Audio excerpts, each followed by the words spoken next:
Good morning, traders and investors around the world, and welcome to Thursday's edition of premarketinfo.com, where we prepare you for the most important hour of the day, the first hour. Well, Dennis, surely haven't given back much at all from that monster rally. Yeah, it's actually the market's holding up here well. I mean, really, it's been a three-day rally here, Joel, and we've held pretty much the whole thing. It's not good for the shorts that were short there, in the 1160 area, only Friday night. So, it's definitely got some shorts caught. I think that's why it's been sustained. Eventually here, though, we are running into some major resistance, so you think it might at least take a breather here as we run into some of these resistance levels, Joel. Okay, speaking of resistance, let's start out with the Globex high, 1249.50. That coincides with the intraday high that we had on November 9th at 1249.25. If that holds as the high of the day, we have a downside target of 1218.75. On the downside, 1235.75 is the Globex low, kind of in the middle of nowhere there. Don't have a good number for you to support that number. As things stand now, if that holds as a low of the day, we have an upside target of 1266.50. Right now, as long as we stay above the mid-range here, 1243.25, let's look for a test of the Globex high. Moving on to the Big Ten, Apple Computer, one of those few stocks that you had an opportunity to buy at below Tuesday's high, making a low at 378.30 and a high at 382.28. Currently trading above that level. See a 9-day high at 384.58, but if we take that out, folks, I got air up to the 391 level. Coming back on the downside, we're good to go north as long as we hold that 378.30. But we take that level out, all bets are off.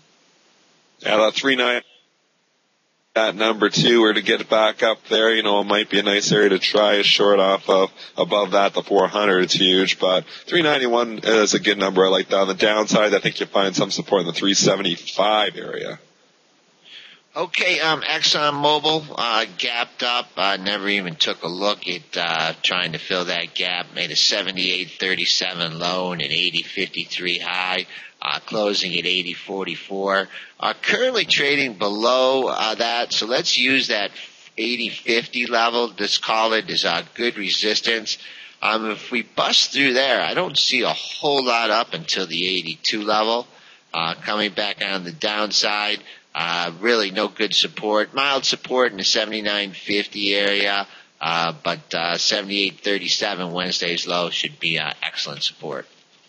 Wow, that stock just took off yesterday. It's not very many days. You see ExxonMobil gain $3, Joel, with the market cap that it has. $80 I thought might give some resistance, but we kind of blew through. They're up to 80.53. So maybe use that for your swing number. Agreed, above 80.53, it opens up, Joel. Yep. IBM, just ripped north, getting up back to where we know Warren announced his position there at that 189.97 level. Major resistance in IBM from 189.97. That was the high on the 15th of November, up to 190.53. Currently trading below yesterday's high, which is 188.35. So that will act as resistance now. Coming back on the downside, we also are trading below the close of 188. But really no good support in this stock until Wednesday's low at 184.21. I'm drooling looking at the opportunity to short this thing in the 189s.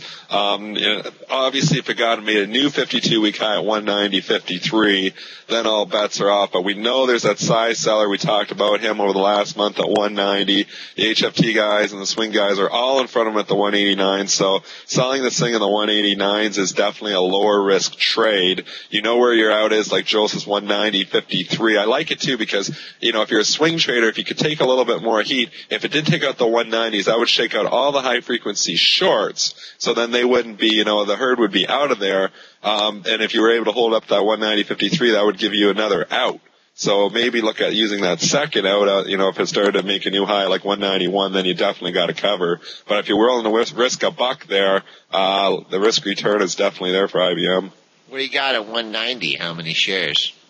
It was like 100,000 up there. Remember we talked about that for the last month, Joel, up there. It's still kicking around. So, there's just huge size up there, and the high frequency guys love to lean on the size. So expect major resistance in the 189s.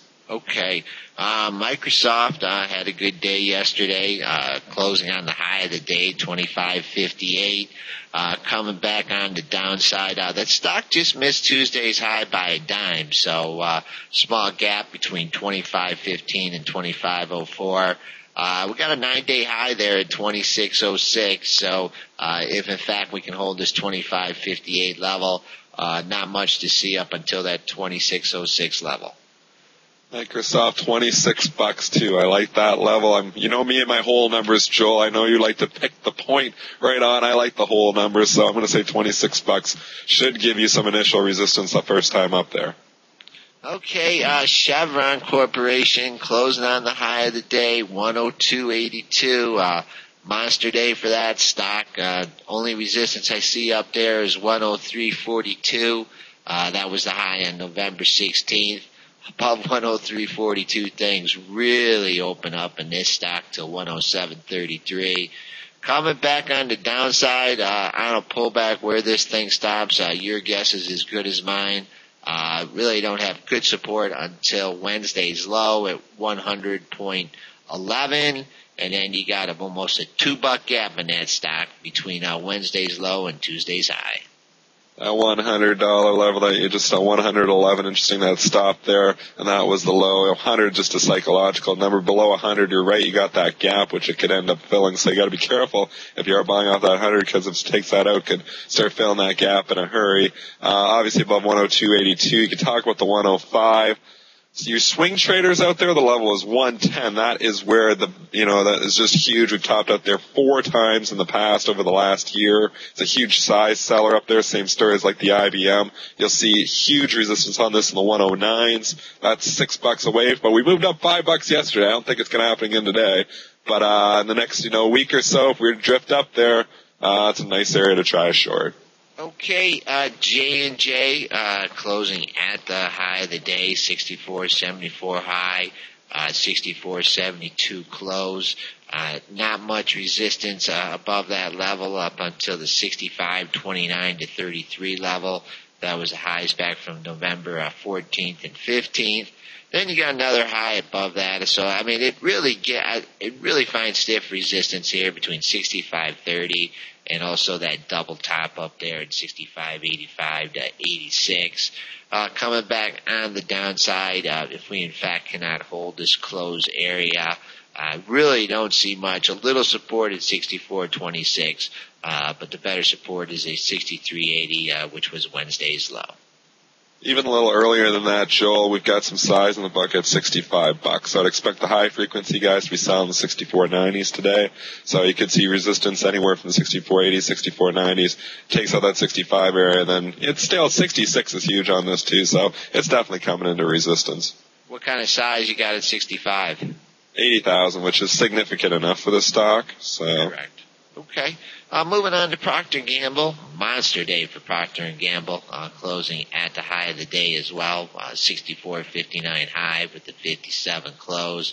Currently trading above that level. So if you're trying to long in this stock, get out below that close area because don't see much support in that thing at all. Really going down to Wednesday's low. Mild stopping point at 63.90 and 63.57. Here's a stock that only missed Tuesday's high here by 25 cents as well. So real good support in the 63 area and excellent resistance in the 65 area. Small upgrade from RBC securities there as well. I do have a trading position in Procter & Gamble. Okay. Moving on to our next component in the Big Ten, AT&T. Monster day for AT&T. There was a stock you didn't even get a chance and missed Tuesday's high by 30 cents. 28.56 low, closing right on the high of the day. currently trading below that level. Expects resistance at that high as well as the 29 psychological level. Breaking above 29, minor support or resistance at 29.22, but really like to its 29.32 to 37 level, the high from November 14th and 15th. On the downside, minor support at Wednesday's low, 28.56. Little bit of size at 29, so that might give you a little bit of initial resistance. 29.5 is the real resistance, which is 50 cents away. That number's huge up there. Okay, GE. Boy, that stock really shined yesterday. Missed Tuesday's high on the downside by a dime. Opened right near an old double top. Busted through there. Busted through all those numbers. Closed on the high of the day at 15.91. Getting a little reprieve from there, trading down 6 cents. I'd expect excellent resistance here at yesterday's high, all the way up to the November 17th high at 16.05.